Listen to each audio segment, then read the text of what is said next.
Prince of Persia, first created by the American journal Missioner in 1989, took its graphics and story from the Arabian Nights, or the 1001 Nights. The plot of the game centers on Jafar, the evil vizier, that imprisons the princess in a high tower and gave her an hour to marry him or die.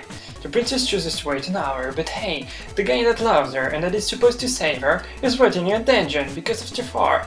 He manages to escape, fights the vizier, and save the princess. In the sands of time, we still have the vizier, but she has no name and no princess to save. But the prince just finished off a successful war in India with his father King Sharman, and noted in a palace a tiger of time, located near a glowing hourglass. All of this was the vizier's plan. The prince unleashed the sands of time that turned nearly everyone into sand monsters. Princess Farah, the daughter of the Maharaja just defeated, joined him in his quest to prevent the vizier from becoming a god. In the end, he defeats the vizier, tells Farah all the stories about true, and goes away saying, Kakulukia. The war in India was fictional, as well as Princess Farah and King Sharman. Those were events invented for the video game. What does the video game say about the prince and the vizier then? Jafar is written this way in the Disney film Aladdin, but in the Arabian Nights it's also called Jafar and Jafar.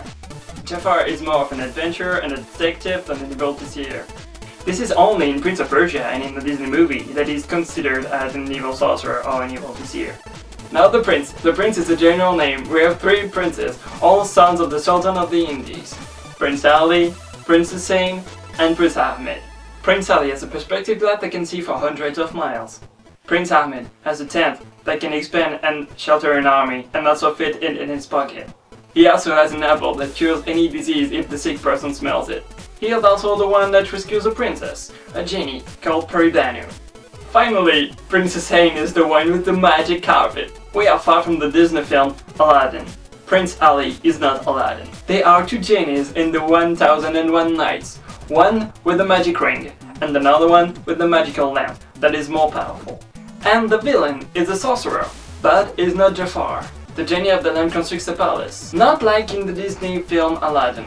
And the sorcerer has a more powerful and evil brother that wants to avenge the death of his brother because of Aladdin. The prince in Prince of Persia is nothing but an invention, and is not Aladdin or the other princes. In the third opus, True Thrones, we can see the Hanging Gardens, the problem being that they were destroyed by an earthquake in the 2nd century BCE, and the story taking place around the 6th century CE.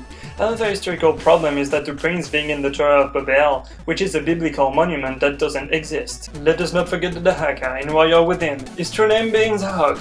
He's an evil figure in Iranian mythology. Aži-Dahaka, or Zahak in Persian, Azhi being serpent in the Avesta, is a destroying serpent or a three-headed dragon who strives to seize and put out the light, the glory from above. He takes hold of it, but Atar, the fire god, son of Ira Mazda, frightens him away and recovers the light. The scene of the fight is the sea, for Rukasha. The Dahāka is afraid of water in the game, and does not look like in the Avesta.